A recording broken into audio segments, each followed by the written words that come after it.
I'm going to show you my exact Google Ads strategy that will take you from broke to having so many customers that people are literally throwing their money at you. I'm Mark and I'm the founder of the Autogrowth Academy. We've generated over 21 million visitors and over $80 million of revenue to our portfolio clients' businesses.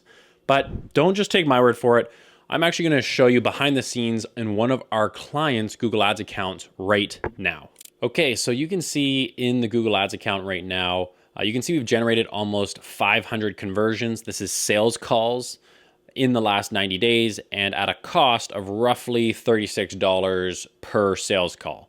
The average cost per click is usually what most people focus on when they're running Google Ads, is trying to get this lower. But I don't care about how much cost per click we're paying. What I care about is how many sales calls you're booking or how many signups you're getting and what the cost per conversion is. And that's what you should care about, because at the end of the day, who cares about how much you pay per click? How many customers are you getting? And if I show you behind the scenes even more into these campaigns, you can see if I zoom in here, our total cost that we've spent over the last 90 days was at about $16,000. And you can see the total sales we've generated off of that is just under $3 million at 2.8. This is less than 1% spent on your Google Ads in order to generate this many sales. And I want to stress, this is definitely a good scenario. A lot of businesses usually spend somewhere between like 20 to 30% on all of their marketing. So if you can make up, $3 million of sales from only 20K in ad spend, well, that's a great place for your business to be in. And in this video, I'm going to walk you through exactly how we build these 3 search optimized campaigns to generate leads, sales calls, signups for your business. It's what I call the Autogrowth Academy lead feeder strategy. So in this video, this is really designed for service-based businesses like coaches, consultants, local-based businesses like metal roofing companies or massage therapists, or if you provide a local service like accounting or bookkeeping or landscaping, pool cleaning, the window cleaning, the list goes on. It also works for affiliate marketing as well. But it's important that this is not for e-commerce. I am not going to be covering selling e-commerce products in this particular Google Ads masterclass. So let's start by talking about the Autogrowth Academy strategy with Google Ads. We want 2 things. This, what I'm sharing on my screen right now, is a search result. I'm just choosing roofing because that's the Google Ads account that I'm sharing with you. You'll see that in the top, we have 3 ad slots here.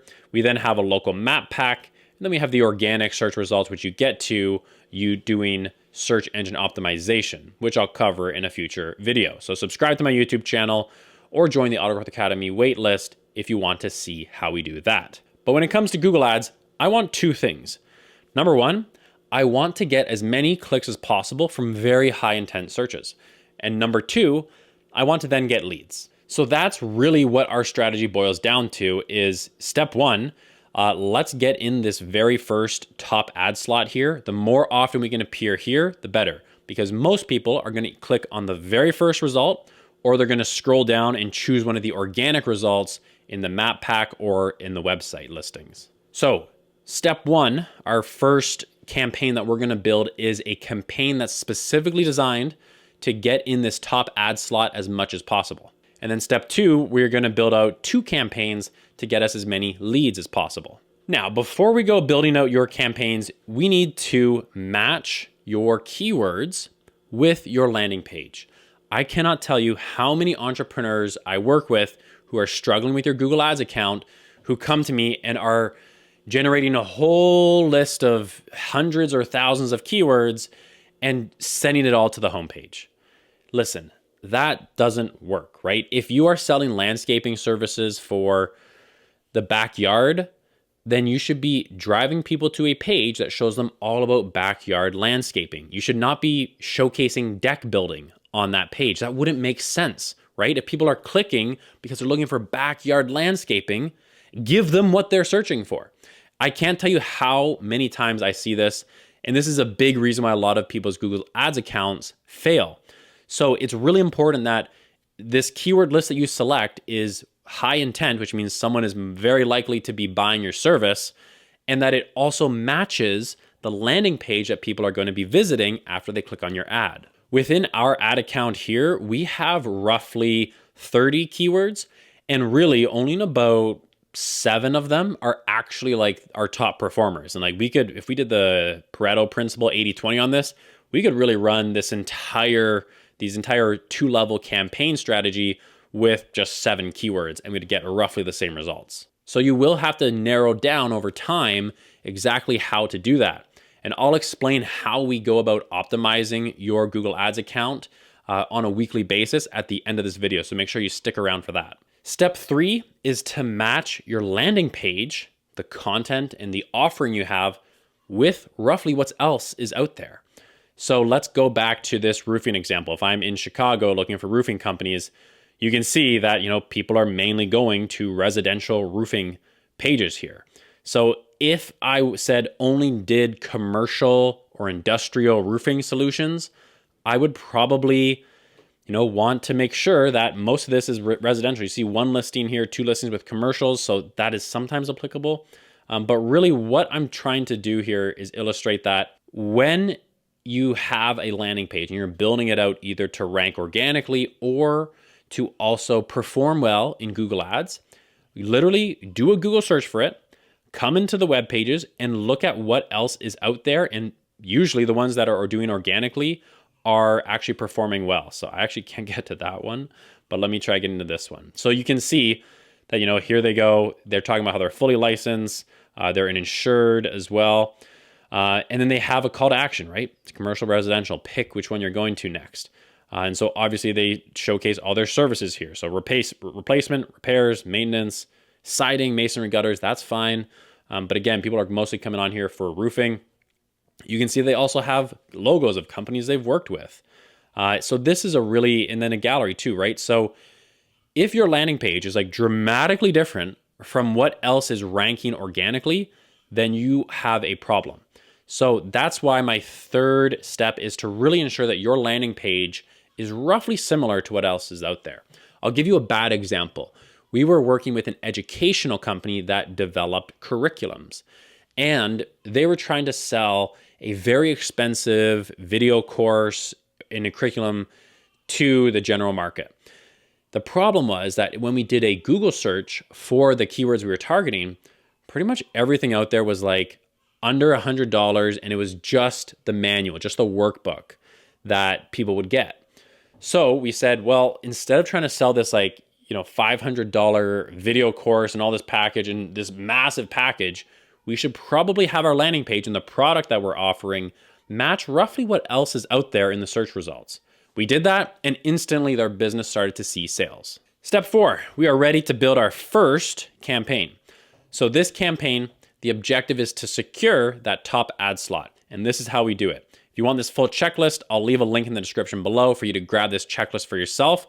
But I'm going to walk you through exactly how we do that right now. You're going to create a new campaign here. Then you are going to go and you're going to click website traffic. You are then going to create a fake conversion.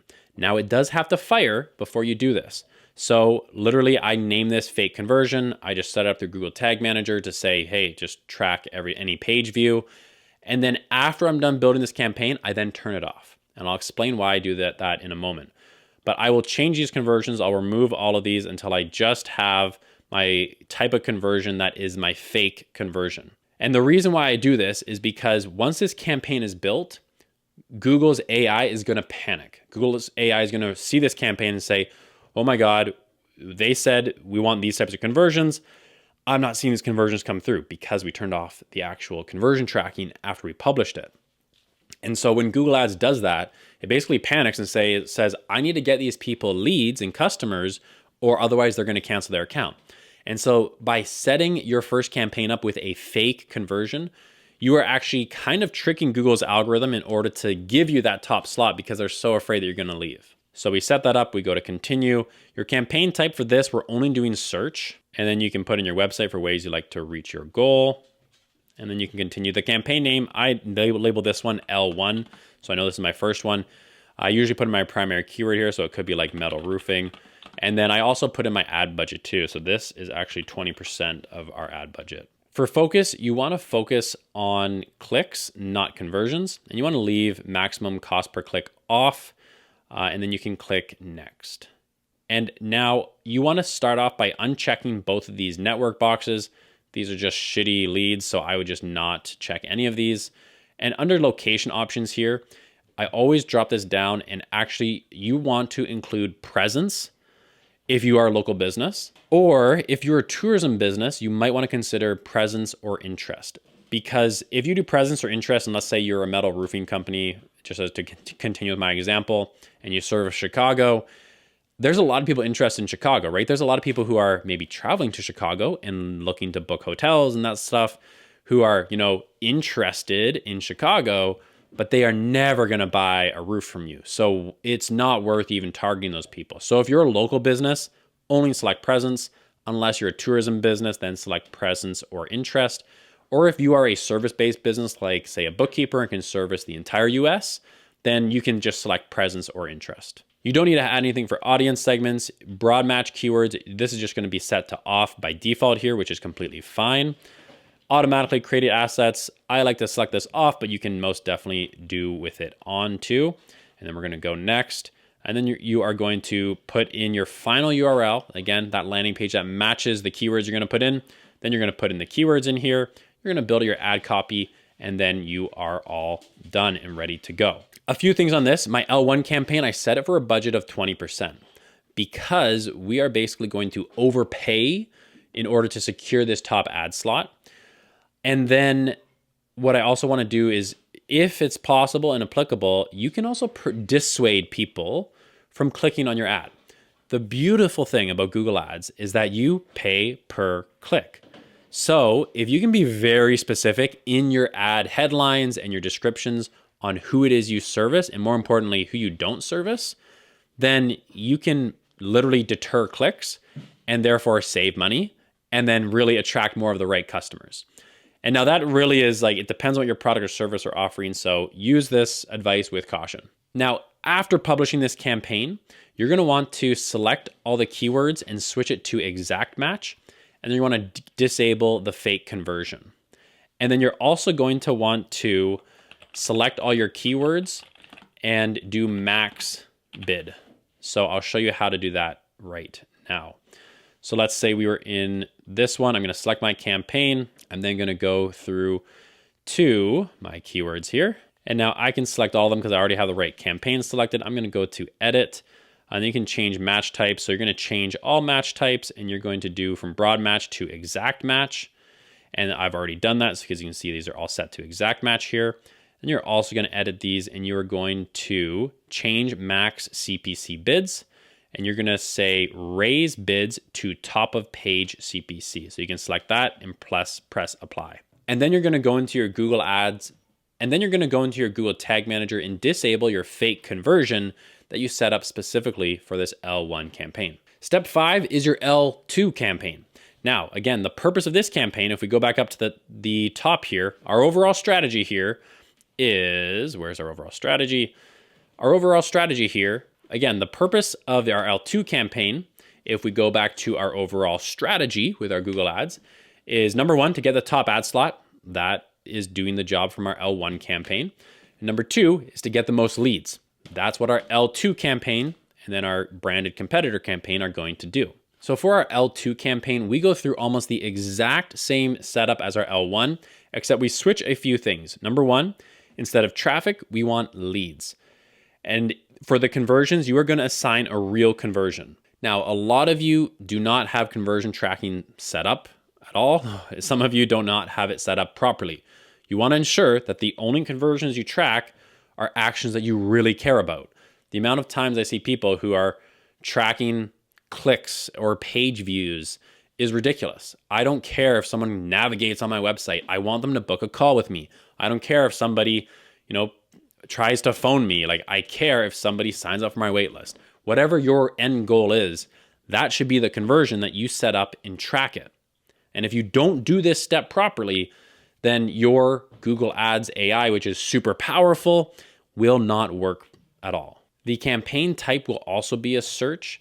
And you can do the same thing with a demand gen campaign if you have a video that is essentially a sales video that's already created and published on YouTube. Your bidding focus is going to be conversions, obviously, but you do not want to set a target cost per action at this point in time. The other main differences with your L2 campaign is your budget is going to be 80%.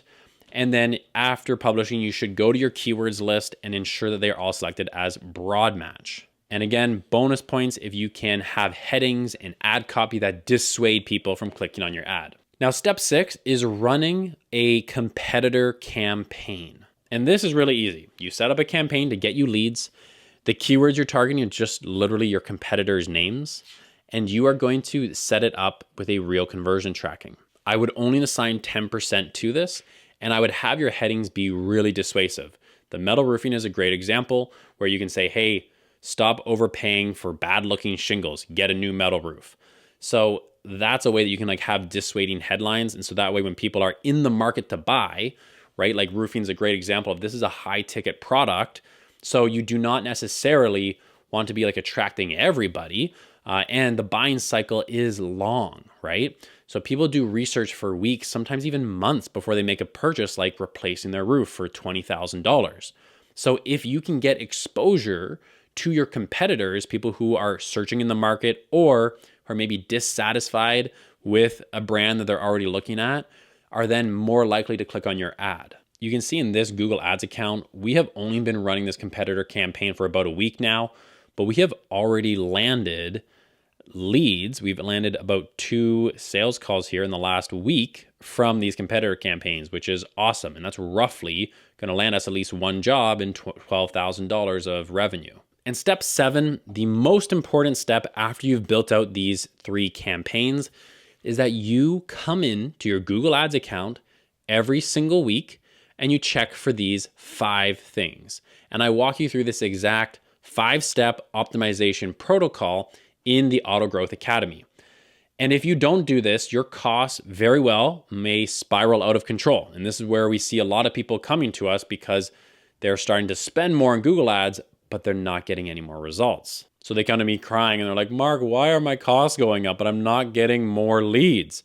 Well, it's because you're not following this 5-step optimization protocol. And I break down exactly how to do this in the Autogrowth Academy, which is my school community where you can learn all of the Autogrowth Academy's marketing strategies. We have simple to follow step-by-step videos, just like this one you're watching now. And you also get access to help with other entrepreneurs and other marketers. We have monthly giveaways where you can receive cash bonuses of funding for your business simply by stating your goals and sharing your results. There's also live Q&A calls with me every single week as part of my office hours.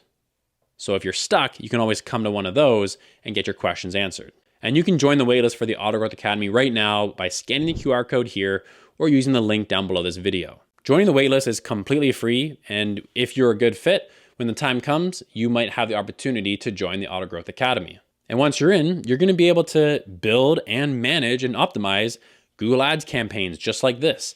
We're going to also cover search engine optimization, which is my history. We also cover YouTube ads and YouTube organic and how to create a personal brand just like I'm doing here, just like all of our clients do who put yourself on video in your content and then generate leads for your business on autopilot. Like Lindsay Hampson, who is an ESG consultant, and she has been able to double her revenue in the first 9 months after following the Autogrowth Academy system. Or Brooke Taylor, who went from getting about 1 to 2 leads for her high ticket coaching business every single month to about 10 leads every single month. Literally 10xing her business in a matter of less than a year. So if you want to join the waitlist for the Autogrowth Academy, use the link down below or scan the QR code on your page here, and I'll see you in the next video. Peace out.